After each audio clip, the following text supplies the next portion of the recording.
Hello, I want to start looking at how English is used in a formal setting. I don't mean the setting of a film. I don't mean how English might be used on the set of a film. I meant how you might use English, like if you were writing for academic purposes, or if you were, say, a journalist, a school teacher, lawyer, for instance. So when English is used by a particular trade and they have certain diction or language that they're the only ones that use, we refer to that as jargon. For instance, let's give you an example of what medical jargon sounds like. The obstetrician told the patient that her self-angostomy had been rescheduled until the anaesthetist was available. Simply put, the doctor told the female patient her operation had been postponed till they could find an anaesthetist. So, my surgeon could have said to me, all units stand down, all units stand down, the issue has been resolved. That's just to say police officers are no longer required at the scene. So I'm not talking about jargon. I'm talking about how English might be used. For instance, if you were writing an exam paper, or if you were a student and you have to do an assignment, for instance, how would you use English? Did you just spot my dinner? What would you say? So, much of what I have to explain is better being written down. So stay with me. I'm going to go over to my computer, and that's a better way to continue doing this. So, ladies and gentlemen, that was just to give you an indication of how English sounds when it's written down. So, formal English is obviously very different from informal English. When you use informal English, your sentences are going to be longer and more complex. You're not going to use contractions. You're going to try and avoid colloquial language. Your vocabulary is going to be diverse and inclusive, and you're going to be using words that are subject specific. You might use jargon if you wish. You're also going to use the third person. This is going to be a bite-sized video, so I'm going to go as quickly as I can, and as the workshop progresses, we'll be looking in detail at how to write for academic purposes. So today I've said your sentences are going to be longer and more complex. If I were ULEMO and I was a university student in the University of Lilongwe and I'm writing my dissertation, I'm not going to write like this. Mangoes are good for you. Mangoes are grown in Salima. Make sure you wash your mangoes. Because my professor's going to think, what's wrong with ULEMO? Is she mental or something? Instead, ULEMO's going to write like this.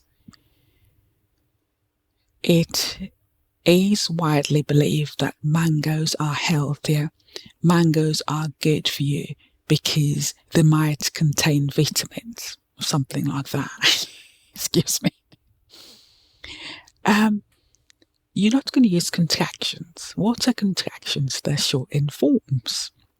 If you bumped into me in Hampshire, I would say, how are you, bro? How are you today? All right, mate. I ain't bad at all, mate. Ain't bad at all. You know what I mean? When I'm writing, I'm probably going to say, ladies and gentlemen, I hope that whatever you've been up to today, it's been productive.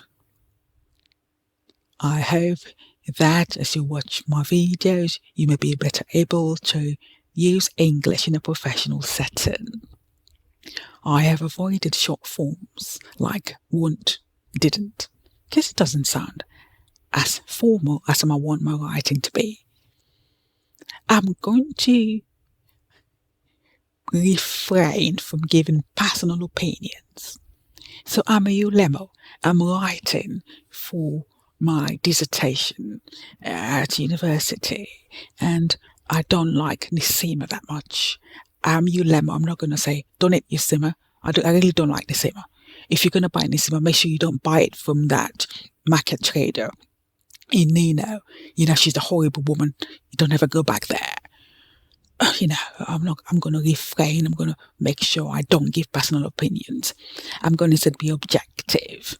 I'm going to say, you may prefer to buy your Nisima from the factory where it's produced, where it comes in a bag, in a designated bag, so you know the sauce that you procure in your Nisima from. I'm not going to use colloquial language either, or slang. I'm not going to say, mate, you know what I mean? You don't want to buy your Nisima from that marketeer, you know what I mean, my man? Innit? You don't want to do it at all, bro. You know what I mean? I ain't going to speak like that, am I? I'm not going to say that. I'm going to say, you may prefer to procure your Nisima from a reputable source. And my vocabulary is going to be diverse. It's not going to focus solely on male or female, except maybe your audience were all female. But generally, your vocabulary is going to be diverse. For instance, all people are welcome to follow Ella's poems. And I accept stories from writers from various countries in sub-Saharan Africa. So, I haven't singled out females, I haven't singled out young males. If I were a doctor, would my vocabulary be specific? My example in the introduction was, the obstetrician told the patient her salpingostomy had been rescheduled because an anesthetist was not available, or something like that. So, what sort of language do you use in your day job? Is it subject specific? Are you a lawyer? Do you work in the health sector? Are you a journalist? What sort of language do you use? Do you use jargon at all? I'm going to be objective when I'm writing for an exam paper or doing my thesis or dissertation, whatever you're writing for. Or if I work for the government, I'm going to be objective. I'm not going to say, well, as for me, I don't like Nisima. You'd never see me eating Nisima. As for me, I'm never going to go to that market in Nino at all. So me, sitting here, me, you, Lemo, it's not something I'm going to do at all. I'm going to be more objective. Please excuse the background noise. I live in an area where people come out and they rev their motorbikes. They have nothing better to do with their money than to buy motorbikes. That was me giving my personal opinion. This is suburban Britain for you. This is suburban Britain for you. It's just some person who spent all his life savings on a moto. It's like a motorbike. And it's just revving it up. It's revving it up and down the road. We're in a cul-de-sac. Okay, so use of third person. Do not use first person pronouns like I or me. As for me, you Lemo, I'm never going to buy anything from Nino Market. You know what I mean?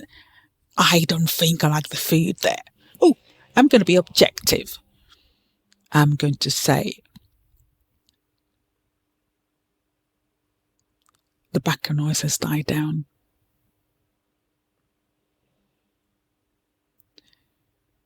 It is preferable to buy vegetables from the market in Lilongwe because they come directly from provincial towns where vegetables are grown, where organic vegetables are grown. Let me rephrase that because there's a lot of background noise. It is better to buy vegetables from Lilongwe, as you might have a wider choice of organic vegetables from Lilongwe market. I'm giving an opinion, but I'm not, specifically, letting you know that it's my opinion. I might be objective. I might say Mofato, who is a farmer, has advised that Lilongwe is a better source. Mafatu said that Lilongwe market is stocked with organic vegetables, for instance. So I'm going to try and end it there because I want it to be under 10 minutes. It was just to give you an indication of what English sounds like in a formal setting. There's more to come, ladies and gents.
Hello, ladies and gentlemen.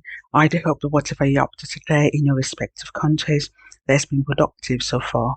Excuse me, it's got a hole in my bedroom. I was wearing a hooded top. I took it off. It's funny with the weather where we live, isn't it? We are in autumn now, aren't we? And sometimes it's warm and some days it's cooler. I want to start looking at English in a formal setting. This part of the workshop, I want to move on to if you were going to use English in a formal setting, how you might do so. If you're with me from September, and if you're taking part in the workshop, you might have observed I started off with using English at a very basic level. So in the second half of the workshop, we're looking at the figurative and creative use of English. Before I start looking at mood today, in using English in formal settings, I want to quickly say something. I have observed that some people on the page do not watch my videos, do not watch my reels, which are bite-sized videos. You do not take part in the activities on the page. And lo and behold, I say, competition time. Everyone likes the word competition. Someone is going to send you a poem. They're going to send you a story that is so badly written, you'll be like, I'm going to choke on my shepherd's pie. I'm going to choke on my shepherd's pie because what I've looked at, beg your pardon, people haven't revised. So before I move on to using English in a formal setting, I'm going to quickly recap on how to use auxiliaries. Today I'm going to look at using the auxiliary to do, T-O. To do, D-O.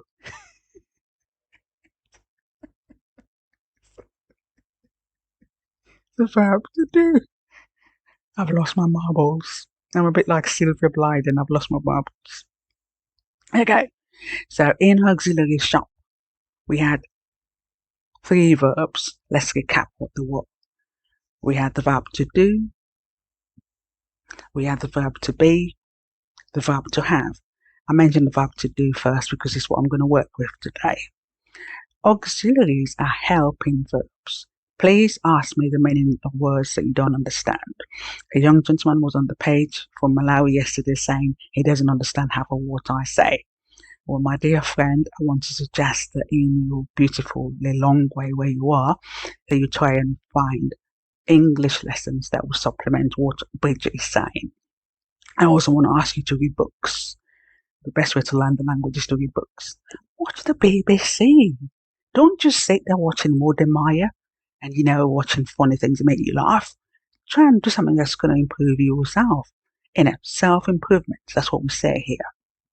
Okay, so the verb to do is an auxiliary, and by that I mean it's a helping verb. I'm going to give you 2 sentences. I'm going to go at the speed of lightning because you're worried about your data, and also, it makes me quite uncomfortable because I want you to watch the video, but I don't want to eat up all your data. My first sentence is going to be in the... One second, let's get my notes up.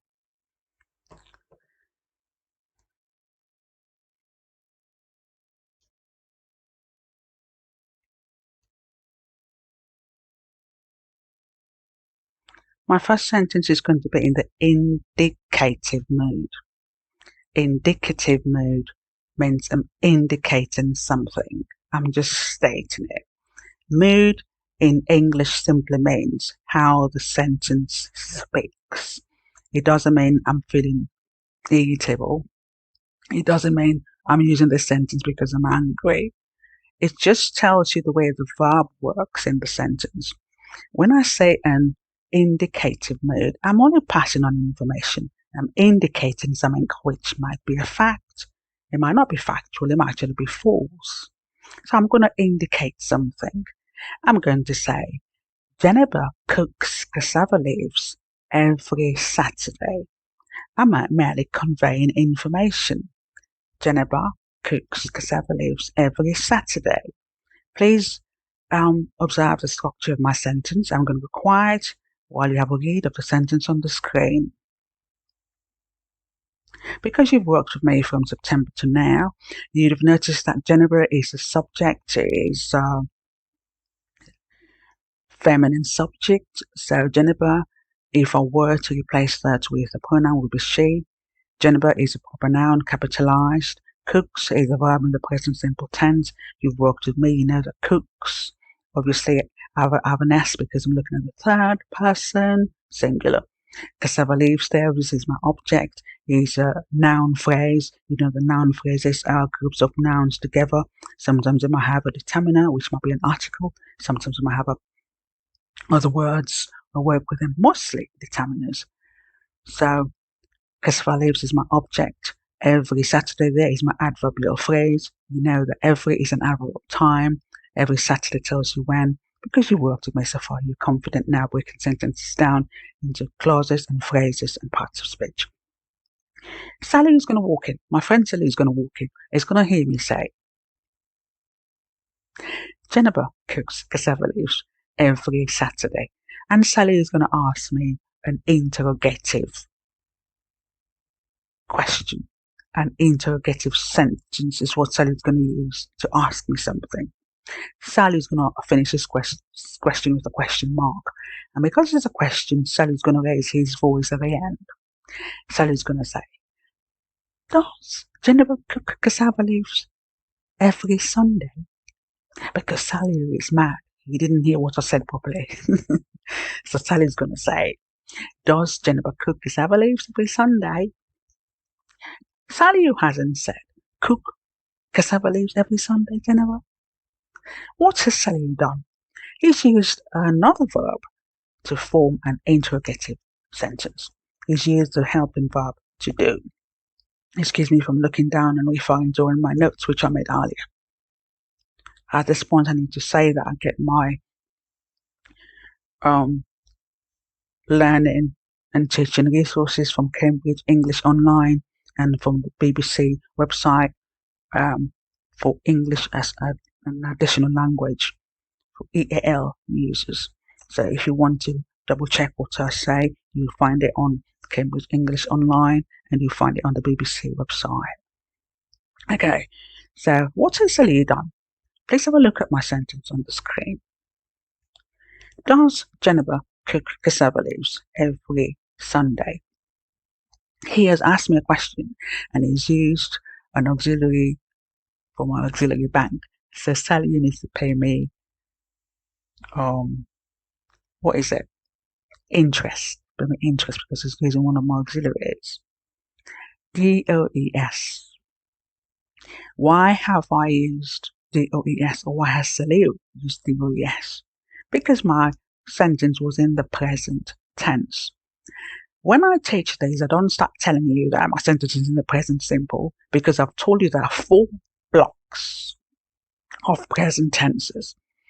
Part of the way English is taught in Zealand is a problem because if they were to teach it the way it's taught in England, you find it a walk in the park. So there are 4 present tenses. present simple, present continuous, present perfect, present perfect continuous. I'm not going to belabor that point because they're on my page and there are about 5 or 6 videos explaining what these 12 basic tenses are and what the 4 present tenses are. People don't watch my videos, Bob's your uncle.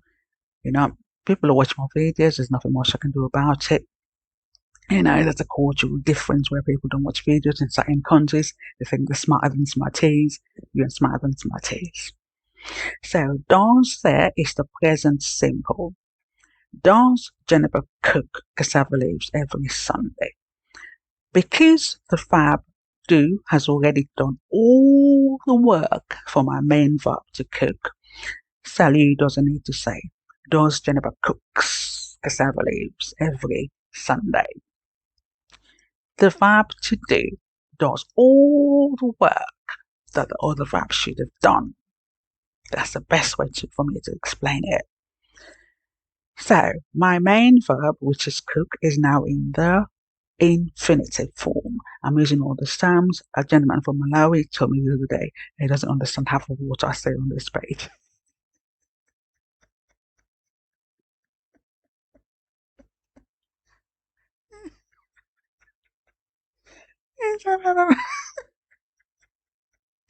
He just came to show me his poetry and pull out excellent English. Sorry. Infinitive just means that the base form of the verb is what we're using. Don't worry about my technical terms. You don't need to know them. All you need to know, young lad, is how to use the verbs correctly. Cook there comes from the base form of the verb to cook. The auxiliary has 2 forms. And the 2 forms will be to cook or cook. It doesn't only refer to the verb to cook. Because someone the other day asked me some question. I was like, what? Where did I say that? I'm not saying that to cook and cook are the only infinitives. Another example might be to eat or eat. For my purposes, I want to show that because Saliu has used does, he doesn't need to inflect the verb to cook. Believe you me, I was reading a story yesterday and the person was making these mistakes because in your beautiful languages you conjugate both verbs. I suppose that in your beautiful languages both verbs need to be put into the tense or the gender. Gender is not a word we use a lot now in England because of its connotation, but I can use it here. So, does Jennifer cook? DOES plus cook. Please use the infinitive. What if I want to use a negative sentence? I'm going to answer Celine. I'm going to say, Jennifer does not cook cassava leaves on Sunday. Are you stupid? On Sunday she cooks jollof rice. So, Jennifer doesn't. Jennifer doesn't. Does plus not. Short end doesn't. Now, look at my verb, please. Doesn't. Can you look at my verb phrase? Doesn't cook. I'm going to require so you can have a read of the sentence on the screen. My sentence is, Jennifer doesn't cook cassava leaves on Sundays. And I did say you're stupid as well, didn't I? To Sally. I said she cooks jollof rice on Sundays. Okay, doesn't cook. What did you notice about my verb there? Did you notice something? You must have noticed something. Does not plus cook. What's happening there? Again, I told you the verb to do does all the work. Please do not say does not cooked. Again, I saw this the other day in someone's poem. What's your story? You can't say Jennifer doesn't cooked. Why can't you say that? Mrs. Syntax doesn't like it. It's not cooked. Makes no sense. Because when you're using the verb do, it does all the work. Let's look at another sentence. Let's use a sentence in the past. I'm going to say to my friend Salil, Jennifer cooked jollof rice on Sunday. Jennifer cooked jollof rice on Sunday. Sally is going to say to me, did Jennifer cook jollof rice on Saturday? Because Sally is daft. This is my friend Sally. He doesn't listen to what I say. He's going to ask me, did Jennifer cook jollof rice on Saturday? I'm going to go quiet so you can have a read of my question on the screen. Did Jennifer cook jollof rice on Saturday? Now, we're talking about an action that took place in the past, aren't we? So, my friend Saluz is not going to say cooked Jennifer jollof rice on Sunday, because it makes no sense. To ask a question, he's going to use an auxiliary or helping verb, and it's a verb to do in the past tense. The verb to do in the present is do.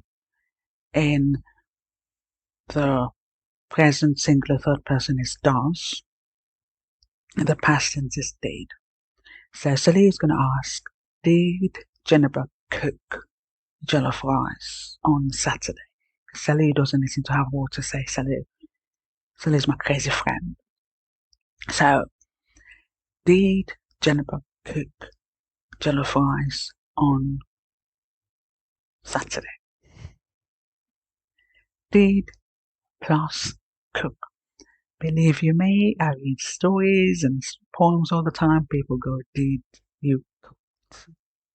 Did you spoke? No. When you're using the verb to do, it does all the work. That's the easiest way I can say it. The verb to do has already shown you with did that the action took place in the past. Let me quickly recap. I said in the present tense we use do or does plus the main verb. In the past tense we use did. So I'm going to take a break and you can pause at this point if you wish. We are about 16 minutes 52 seconds into the video before I edit it down. If you want to come back at a later stage to continue, you may do so if you wish. I'm going to come back in a bit and we're going to look at mood.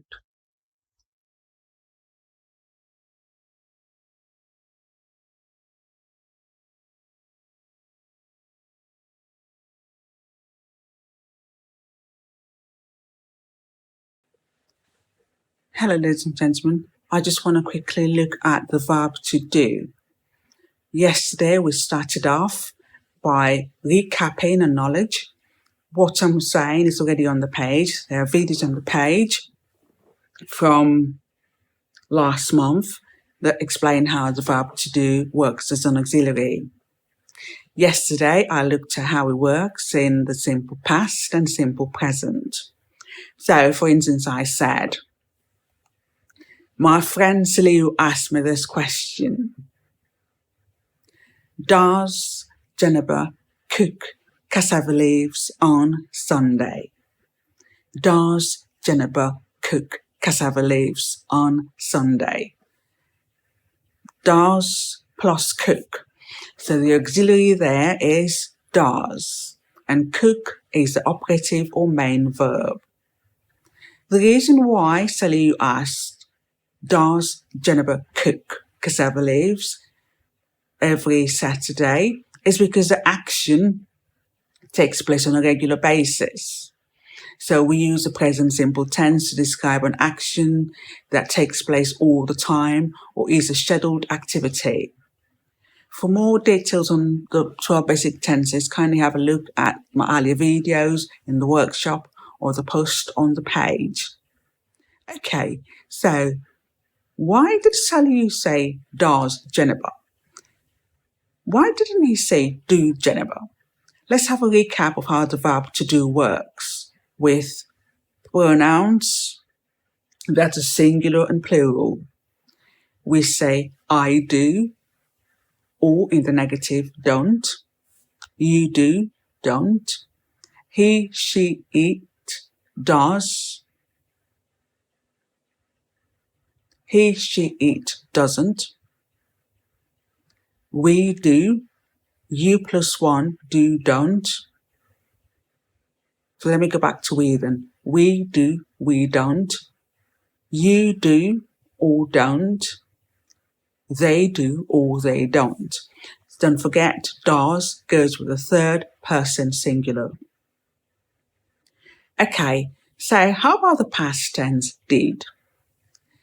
Do you remember what my friend Saliu asked me yesterday as well?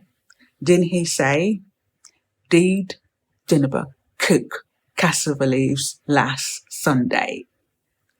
Did Jennifer cook cassava leaves last Sunday? Because the action was in the past. And do you remember what my reply was? My response was, of course she didn't. Of course she did not. Of course she didn't. She cooked jollof rice. So, did plus cook. What happens when we have the auxiliary, the verb to do? What does the verb to do? It is a helping verb, so it does all the work that the main verb should have done. So the other verb is then in its base or infinitive form. For instance, we say to cook or cook. Those are two forms of the infinitive. The two forms of the infinitive are with the preposition to, or in its base or bare form, just the word by itself. Cook, for instance. So let's quickly move on today to when we're looking at continuous tenses. A quick recap of continuous tenses already on my page. Continuous tenses are ones that end in ing. For example, we're going to work with the word doing. So my friend Sally is going to walk in this minute as I'm recording this video, and Sally is going to say, what are you doing? Doing, because the action is taking place at the minute, it infers that it's ongoing, doesn't it? ing. And because I don't want Sally to know what I'm doing, I'm going to say, I'm not doing anything. Pay attention to the word anything, please. If you're a page follower and if you read what's on my page, you would remember that anything is a pronoun. It's already in the list on my page. It's a pronoun. Now, what does anything there do? The reason why anything is a pronoun is because it's replacing the activities that I would have done. The word activities there is a noun. Anything is a pronoun which is replacing the names, the nouns of the things I would have ordinarily done. So I can say I was not doing nothing or I'm not doing nothing because I have already used not. So you ask me, what are you doing? I have gone, I am not doing plus anything. So remember that after not, we use any. I can't say I'm not doing something. I can't say I'm not doing nothing. Please have a look at the sentences on the screen. So, my friend Saliu is very nosy, isn't he? Because he's going around looking for things to write in his blog, isn't he? So he's going to ask me this question. He's going to say, well, what were you doing yesterday afternoon? Oh, what were you doing yesterday afternoon? Past continuous. Were you doing? Were doing. So what's happening here?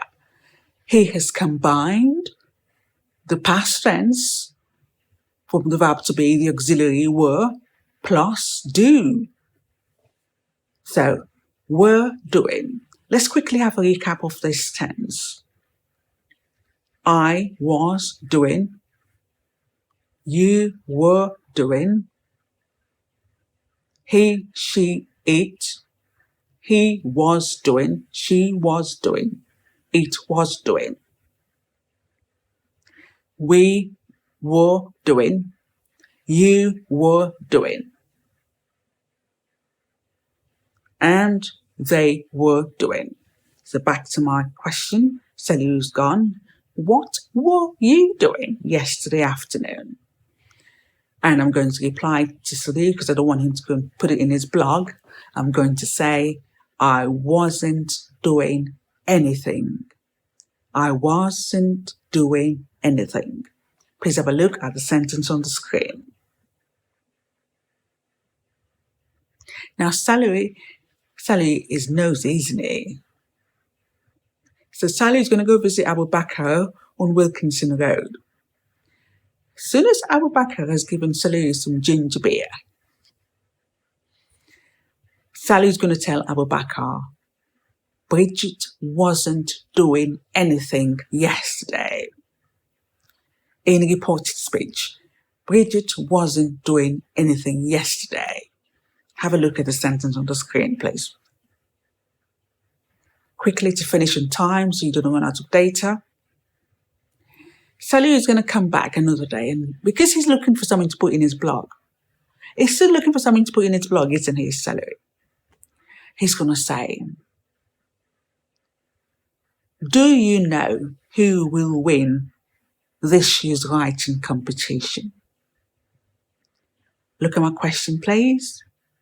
Do you know who will win this year's competition?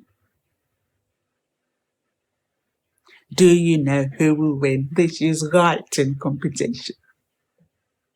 Please have a look at my sentence on the screen. Interrogative sentence.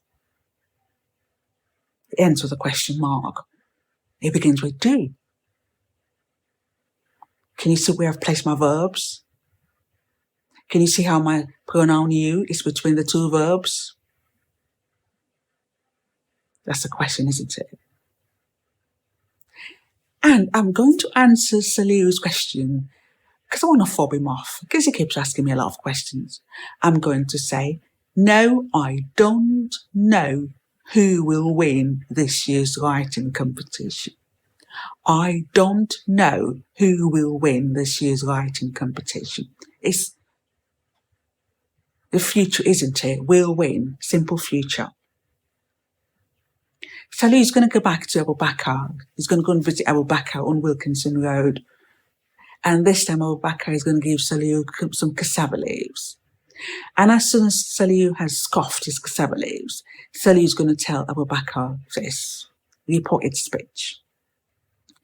Bridget didn't know who would win this year's writing competition. Salou is going to tell Abu Bakr, Bridget didn't know who would win this year's writing competition because my verb didn't is in the past.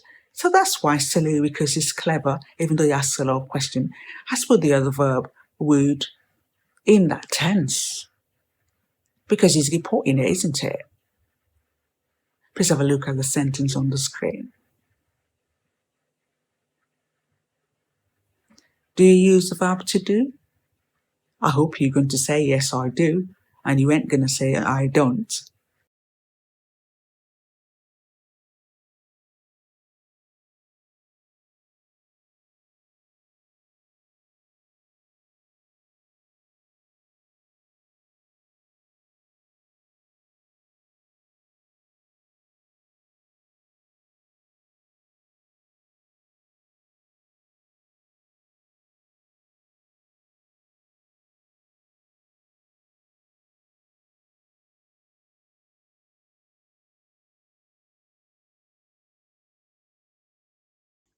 Hello. Did you have a nice break? Do you still have ginger beer? Do you still drink it? My mom makes very nice ginger beer, by the way. If you're in Malawi and Zambia, what do you have? What soft drink do you like? Or do you just have water? Ladies and gentlemen, I want to move on to showing how English is used in a formal setting. You may have noticed that when I do the videos, I probably sound much more formal than I would if I was speaking to yourself. If you met me, in town in Hampshire, I'm not going to be as posh as I try to be, I'm not going to be as formal as I try to be, am I? English is used in two ways. It might be spoken colloquially, every day, and then people would have slangs that they use to make the language less formal, to make it informal. If I were expected to use English in my place of work, for instance, if I were a journalist, if I was a school teacher, if I had to write a letter to my boss, how might I word that letter and how might I use English? Well, that's basically how it's used in a formal setting, isn't it? And to start off, I want to tell you first of all the 3 different moods that exist in the language. So there are 3 different moods in English. I'm not talking about whether I'm not Bridget's irritable today because she hasn't had breakfast. That's not what I mean. So let me show you how formal English differs from the colloquial use of the language. If I say that my mate Sally is a wind up matching in it, jeez, mate, I don't know what's wrong with him. It's fake in it, has a plank in it. That's Sally. Some of what he says sometimes I wonder whether he's got a screw or something, or there's lost his marbles in it. The guy's a Donald in it. It's a complete and utter moron, is it? Obviously, that's using English colloquially. And you might have heard me refer to Celia in not very pleasant terms. It doesn't mean I'm being rude. It's just how you speak. And lots of times when you use English here, you exaggerate your emotions. It doesn't mean you're being uncouth. If I met you for the first time, if I was speaking to you on social media and I want to be polite, you might hear me say, ladies and gentlemen, I hope it was really up to today. It's been productive. May I remind you that on this platform, I try to help you use English just to improve your life skill. That's very much how you expect me to speak if I'm being polite. So we use formal English when we're being polite. Again, you picked up, like I said, you use it in formal settings, at your place of work. You might hear the government of Malawi come out and say something like, a new policy has been introduced. The passive voice. You're not going to hear the government of Malawi come out and say, we have introduced a new policy. Hey, come here, come and read it. We have introduced a new policy. Think, how could the government speak to us like that? And instead, you're going to hear them say, a new policy has been initiated. They often use the passive voice. Another way we use formal English is using the subjunctive mode. I'm going to be referring to notes I made earlier, ladies and gentlemen. So if you see me looking down, I'm not being impolite, I'm not being rude.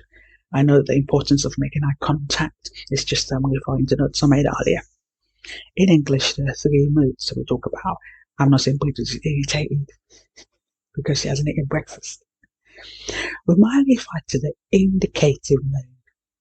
Indicative mood means I'm indicating something.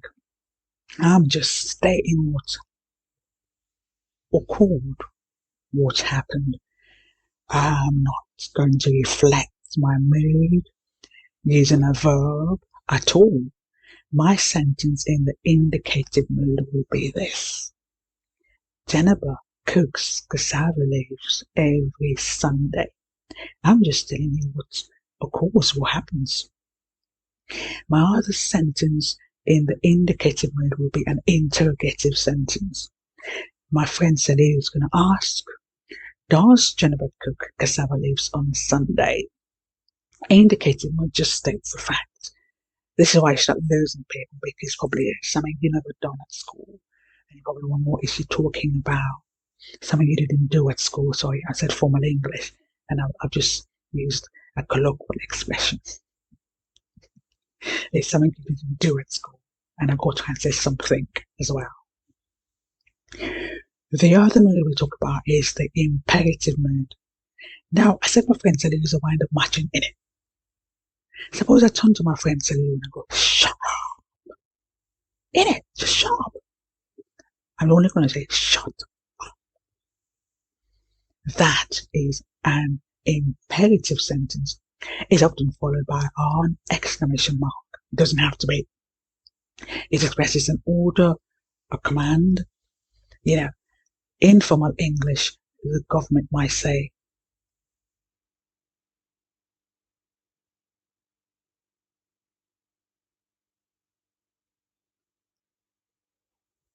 Pay your taxes. Pay your taxes. It doesn't have to be followed by an exclamation mark, but it's an order, isn't it? So often, when you're using the imperative mode, you might have noticed the sentence begins with a verb. So when I said to my friend, Salou, sharp, I actually use a phrasal verb.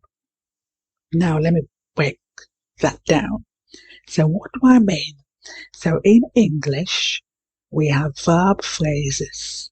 My verb phrase will be two or more verbs working together to connote meaning in a sentence.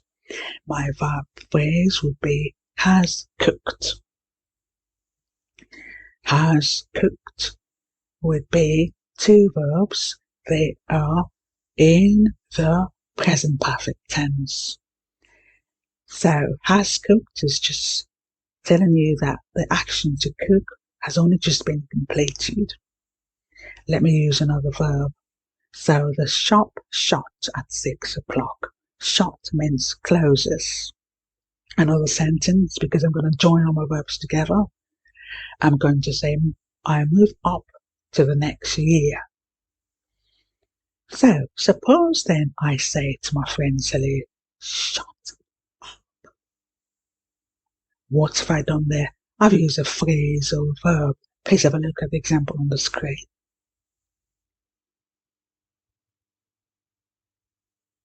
It's very quiet where I live during the day. I like it here. It's right in the heart of the countryside. So shut up there is a new phrase that connotes a different meaning from the dictionary meaning of the word shut or the dictionary meaning of the word up. Shut up means be quiet.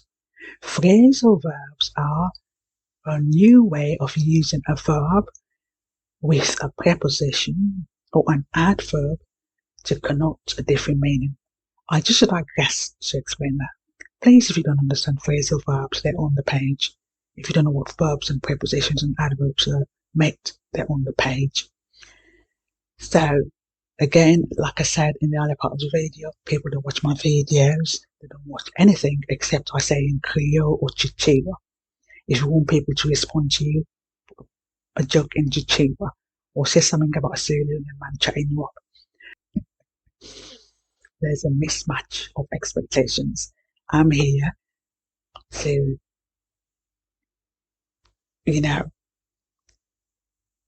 go on a creative writing platform, and other people, you young people, you're here just to have a laugh. But the issue arises when you want to send me your stories and when you send me your poems, and I'm like, you still haven't watched my video. That's how I find out that you haven't watched my video, because you make mistakes which primary school children here shouldn't make just because I put it on my page. I'm on now, you should watch my videos because you're making mistakes that primary school children do not make in England. English is spoken at a very high standard here. It is their language. So what is the subjunctive mood then? Is what you and I would hear in formal English. So now I would give an example in colloquial English or in everyday English in the simple past. I was in town in Hampshire yesterday and I bumped into a Kenyan lady. I don't often see other Africans here. I was really staying, It's probably one way she's want to stay on it. Okay, so I was in town yesterday when I went to Hampshire to get some groceries, and I saw this Kenyan lady. Now I'm going to use a subjunctive mood. I wish I were in an area that was more diverse. I wish I were in an area where there was more diversity. Sometimes I want to eat my Sierra Leonean food. I wish I were. When we started looking at the conditional tense earlier in the workshop, I did tell you that you would hear a singular pronoun or singular subject paired with plural verb. I was is what you ordinarily say. It's a simple passive verb to be. But in the conditional after if, and in the subjunctive you hear me say if I were, I wish I were. So the subjunctive is often mood is often used with verbs to express an unreal situation. Let me read my notes and I'll stop waffling. So earlier I said the verbs which I might use the subjunctive with are to express a wish, make a demand, or a suggestion. So my example was, I might expect President Bill to come to my birthday. And obviously President Bill is not going to come to Bridget's birthday. Oh, sorry, I might also leave it on. President Bill is not going to come to my birthday. So I'm going to turn up and President Bill is in there. And I'm going to say, I demand he be present. I demand, I insist, I demand he be present. I'm going to pause this just to take my top off. So basically, we were looking at the subjunctive mood. If you want to take a break and come back, you might do so at this point.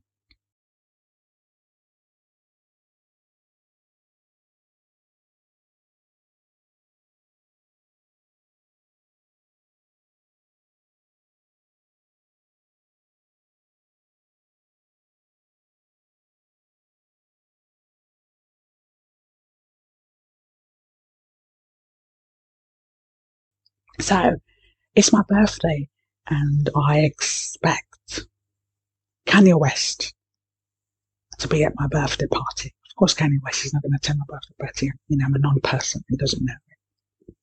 I've turned up. Kanye West is not there. And I'm going to say, I demand he be present. Oh, what's happened there? Please have a look at my sentence on the screen. I plus demand plus he plus be plus present. I'm expressing a hypothetical situation, an unreal situation. I've already gone over this when we looked at conditionals. And basically, I'm using the verb to demand, after which I've used the verb to be in the infinitive. And once I've used the verb to be in the infinitive, I'm going to use another verb in its infinitive form as well. You wouldn't know that, except I'm using the third person form of the present simple tense. I'm going to break all of that down into everyday speech. I is my subject pronoun. My verb demand is expressing a subjunctive mood plus he. Oh my goodness, I'm again using a subject pronoun. I demand is one clause. He be present is another clause. He plus be. Be is the verb to be in the infinitive. To be or be. After that, I use another verb that's also in its infinitive or base form. We have looked at infinitive verbs. They come in two forms. To be, to do, or be or do. When you drop the to preposition, we call it the base form of the verb. So my verb present is in the base form or the infinitive form. I demand he be present. You expect me to say present with and add an S in it, but when I'm using the subjunctive form, I'm going to use the verb in its infinitive. Let me use an example which would be easier to understand. First of all, let me state this. I was in town yesterday in Hampshire and I saw a Kenyan lady. I was staying and I wasn't there because I don't often see other ethnic people here. I wish I were in a more diverse area. So I wish I were. I were. You're probably wondering, why am I using were, which is the plural of the verb to be in the simple past, with a singular subject pronoun I? Well, because I'm using formal English, and my verb wish is expressing a subjunctive mood, or also it might be the condition. So I'm using were because it's an hypothetical and unreal situation. If I were, I wish I were in a more diverse area.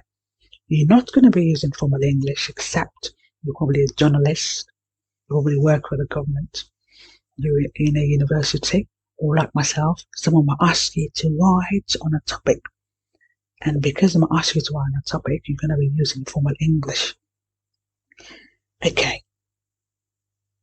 Let me look at another example which I have here. The other example which I'm going to borrow is, I wish it were real. I wish it were real. So after the verbs demand, wish, and insist, we're probably going to use a subjunctive mood. Let me look at something else I made earlier.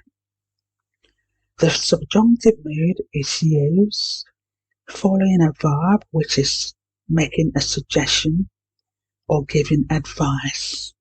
We might use it with the word that, T-H-A-T, or without it. I'm a police officer again now, and I'm going to go knock on someone's door in South London because they're rowdy and they've been playing their drum and bass music too loud. And then I'm going to tell my sergeant, I requested that they stop playing music. Because it's my sergeant, I'm going to be using formal English. I'm going to say, I requested that the tenants stop. I requested that they stop playing music. I requested that he stop playing music. My example now is going to be, I requested that the tenant stop playing music. I haven't said the tenant stops. I said I requested that the tenant stop playing music. I don't know what's going on about. So basically, my sentence is in the subjunctive mood. I have dropped the S. Ordinarily with subject verb coordination, you'd expect an S in the present simple tense, third person singular. He stops. This is what I would ordinarily say. But listen to my sentence. I requested that the tenant stop playing music. What about using the verb propose in the past tense? The council proposed that she empty her bins every Thursday. The council proposed that she empty her bins every Thursday. So she empty her bins every Thursday. Let me look at what I wrote down earlier. So, can I just quickly say, wherever we have a verb that's in the subjunctive mood, ordinarily we can use a modal verb to make it less formal. So nowadays in England, in Britain, you don't often hear the subjunctive mood, do you? I read somewhere that it's more common in America. What do we say in England? Basically, in most cases, we use the modal verb should. Please go back to my earlier videos. I looked at modal verbs if you haven't watched it. You're wasting your time, aren't you? You're wasting your time, aren't you? So, we can use a modal verb. Let's go back to my example. The council proposed that she should empty her bins every Thursday. So, wherever you use the subjunctive, you can very well use a modal verb instead. Should. That's the modal verb you're going to be working with. Salih advised Abu that he should work harder. Subjunctive, informal. The doctor suggested that I do more exercise. Subjunctive, formal. The doctor suggested that she do more exercise. What she do? sounds rubbish, but is actually in the subjunctive. Another way around this, you can say, the doctor suggested that she does more exercise. Of course, it's also colloquially correct to say the doctor suggested that Bridget does more exercise. Subjunctive forms in the negative using not. We can also use the subjunctive and negative forms, ladies and gentlemen. I'm going to tell my sister that I want to go to Lilongwe. And because my sister is posh, my sister is going to say, it is best that you not go to Malawi. She's going to say, it is best that you not go to Malawi. She's going to say, I suggest that you go to Spain. My first example is, it is best that you not go to Malawi. Nowadays, in colloquial English and in less formal settings, you might hear, it is best that you do not go to Malawi. What I'm just teaching is because some of you use English in formal settings. It's also acceptable using the subjunctive mood with the continuous or with a verb that ends in ing to say, it is imperative that the taxi be waiting for President Biya when he arrives. It is imperative that the taxi be waiting for President Biya when he arrives. Be waiting. Excuse me. Oops, excuse me. Let me quickly finish up so I can have a drink of water.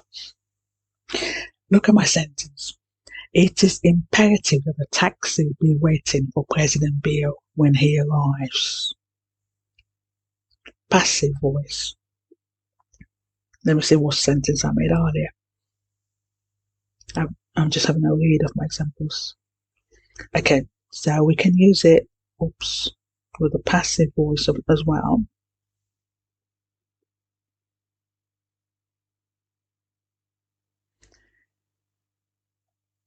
The minister proposed that the cabinet meeting be moved to December.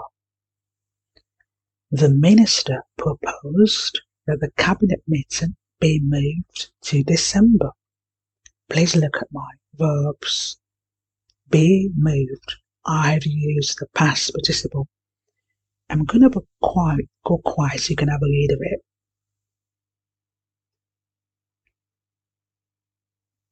I don't know whether you use English formally. You might or might not, I don't know. I'm going to quickly finish up with these examples because I've got to go do my house chores. Have a listen to my examples in the subjunctive.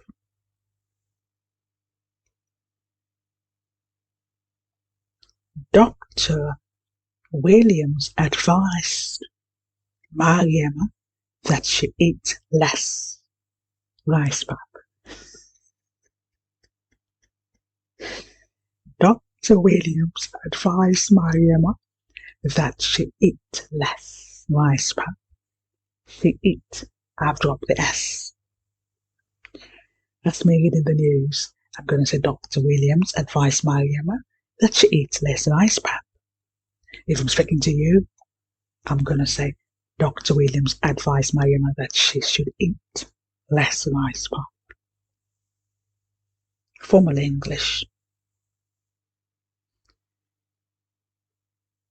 Freetown City Council asks that the shop keep the noise down. Freetown City Council asks that the shopkeeper keep the noise down. That's a better example. Freetown City Council asks that the shopkeeper keep the noise down. Another way of putting it is Freetown City Council asks the shopkeeper that he keeps the noise down. You can say that. Or you can use the modal verb should. Freetown City Council asks the shopkeeper to keep the noise down. So look at my three variations on the screen. I said I was going to walk into a shop on Sanya Batcher Street. I said demanded that she receive a refund. I said demanded that she receive a refund. I said demanded that she receive a refund. I'm going to say, using the modal verb, I said demanded that she should receive a refund. Is another way of putting it. I desire that you write better poetry. I desire that you write better poetry.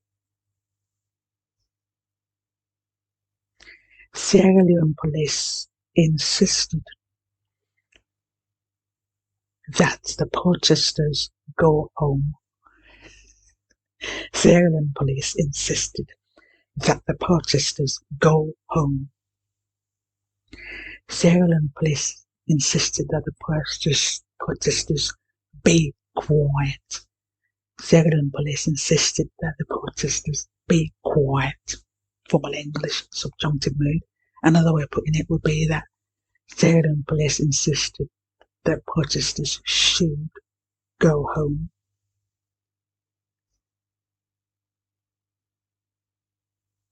I recommend that you eat jollof rice every Sunday. I'm going to recommend that. It's my favourite dish. I recommend that you eat jollof rice every Sunday. I recommend that you should eat jollof rice every Sunday. It's another way of saying it. Oh, to make a request. Excuse me. The Vice President required that the meeting be moved to the council hall. 2 more to go and then we're done. I suggest that you be more attentive. I suggest that when you're on my page, you pay more attention to my videos. I suggest that you be more attentive. I suggest that you should be more attentive. Last one. I urge you to read more books.